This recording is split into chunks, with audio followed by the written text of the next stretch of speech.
ओंकारबिंदुसंयुक्तं नित्यं ध्यायन्ति योगिनां कामदं मोक्षदं तुभ्यं ओंकाराय नमो नमः।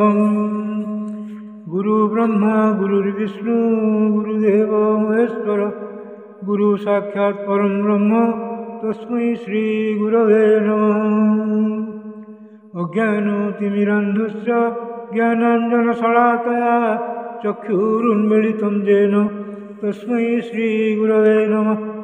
अखण्डमण्डलाकारं व्याप्तं येन चराचरं तत्पदं दर्शितं येन तस्मै श्रीगुरवे नमः। ध्यानमूलं गुरोर्मूर्ति पूजामूलं गुरोर्पदं मन्त्रमूलं गुरोर्वाक्यं मोक्षमूलं गुरोर्कृपा।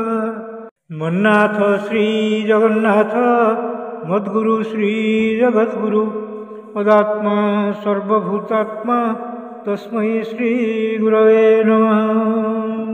जंदारु ब्रह्ममूर्ति प्रणवतनुधरं सर्ववेदान्तसारं भक्तानां कल्पवृक्ष भवजलतरणी सर्वतत्त्वानुतत्त्वं योगिनां हंसतत्त्वं हरिहरनमितं श्रीपति वैष्णवानां शैवानां भैरवश्च पशुपति परमशक्तितत्त्वं च शाक्तं बौद्धानां बुद्धसाक्षात् ऋषभजतिवर जैनसिद्धान्तसारं तं देव पातु नित्यं कलिकलुषहरं नीलशैलाजिनाथम्। अथ श्रीमद्भागवत महापुराणं चतुर्थस्कन्ध सप्तविंशोऽध्यायः। पुरंजनपुरी उपरे चण्डवेगर आक्रमण तथा कालकन्या चरित। नारायणं नमस्कृत्यं नरं चैव नरोत्तमं देवीं सरस्वतीं व्यासं ततो जयमुदीरयेत्। मूकं करोति वाचालं पङ्गुं लङ्घयते गिरिं यत्कृपातमहं वन्दे परमानन्दमाधवम्। निगमो कल्पतरोर्गलितं फलं सुखमुखादमृतं द्रवसंयुतं पिबतं भागवतं रसमालयं मुहुरहो रसिका भुवि भावुकाः। नारद उवाच इत्थं पुरञ्जनं सम्यक् वसमानीय विभ्रमे पुरञ्जनी महाराज रेमे रमयतापतिं। स राजा महिषीं राजन् सुस्नातां रुचिराननां कृतस्तस्य विनां तृप्त्याम् अभिनन्दं नृपागताम्। तयोपगूढ परिबद्धकन्धरो रहोन्मन्त्रैरपकृष्टचेतन न कालरंहो बुधे दुरत्ययं दिवानिशेति प्रमदा परिग्रह। सयान उन्लब्धमतो महामना महार्हकल्पे महिषी भुजोपधि तामेव वीरो मनुते परं यत् स्तमोभिभूतो न निजं परं त्यजत्। तवैवं रममाणस्य कामो कस्मलचेतसः क्षणार्धम् इव राजेन्द्र व्यतिक्रान्तं नवं वयः। तस्यामजनयत्पुत्रान् पुरञ्जन्यां पुरञ्जन शतान्येकादश विराड् जुषोर्ध्ववसात्यगात्।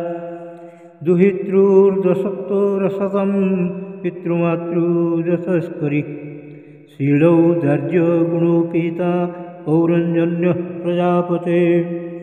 स पञ्चालपतिपुत्रान् पितृवंशविवर्धनान् दारै संयोजयामास दुहितृसदृशैर्वरैः। पुत्राणां च भवन् पुत्रा एकैकस्य शतं शतं जैर्वै पौरञ्जनो वंशः पञ्चालेषु समेधितः। तेणु तद्रिक्तहारेषु गृहकोशानुजीविषु निरूढेन ममत्वेन विषयेष्वन्निबध्यता। ये च क्रतुर्भिर्घोरैर्दीक्षितः पशुमारकैः देवान् पितॄन् भूतपतीन् नानाकामो यथा भवान्।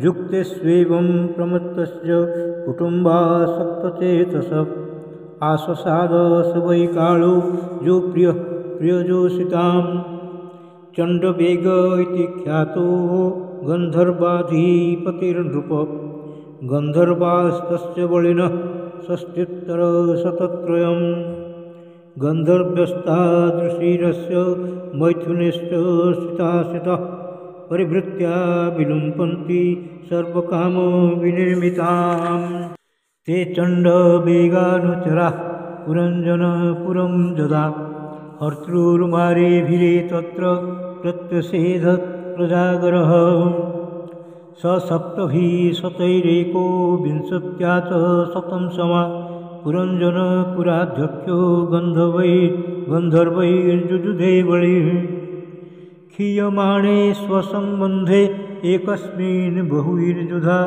चिन्तां परां जगामार्त स्वराष्ट्रपुरबन्धवः स एव पूज्यां मधुभुक् पञ्चाळेषु स्वपार्षदैः उपनीतं बलिं गृह्णन् श्रीजितो नाविदद्भयम् कालस्य दुहिता काचित् त्रिलोकीं वरमिच्छति पर्यटन्ति न बर्हिष्मन् प्रत्युनन्दत कश्चन दौर्भाग्येनात्मनो लोके विश्रुता दुर्भगेति सा जातुष्टा राजर्षयेतु भृतादात् पुरवेवरम् कदाचित् अटमाना सा ब्रह्मलोकान् महिं गतं बभ्रे बृहद्व्रतं मां तु जानति काममोहिता मयि संरभ्य विपुल मदाच्छापं सुदुःखं स्थातुर्मर्हसि नैकत्र मज्जाज्ञाभिमुखो मुने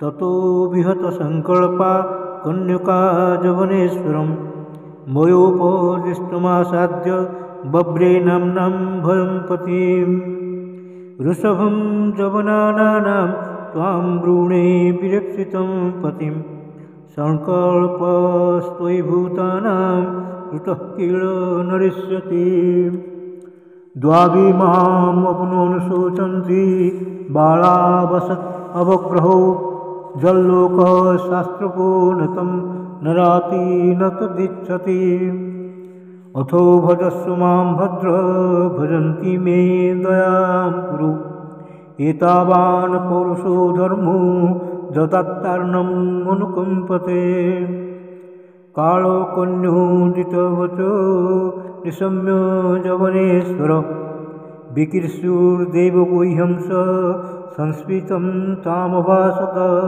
मया निरूपितस्तुभ्यं पतिरात्मसमाधिना नाभिनन्दति लोकोऽयं त्वां भद्रामसम्भतां त्वम् अव्यक्तगतिर्भुङ्क्ष्व लोकं कर्म विनिर्मितं जाहि मे प्लूतनायुक्ता प्रजानाशं प्रणेष्यसि प्रज्योरोऽयं मम भ्राता त्वं च मे भगिनीं भव चराम् उभाभ्यां लोकेऽस्मिन् अव्यक्तो भीमसैनिकः इति श्रीमद्भागवते महापुराणे पारमहंस्यां संहितायां चतुर्थस्कन्धे पुरञ्जनोपाख्याने 27 भीमस्यापि रणे भङ्गो मुनेः अपि मतिभ्रमं यति शुद्धम् अशुद्धं वा मम दोष न विद्यते।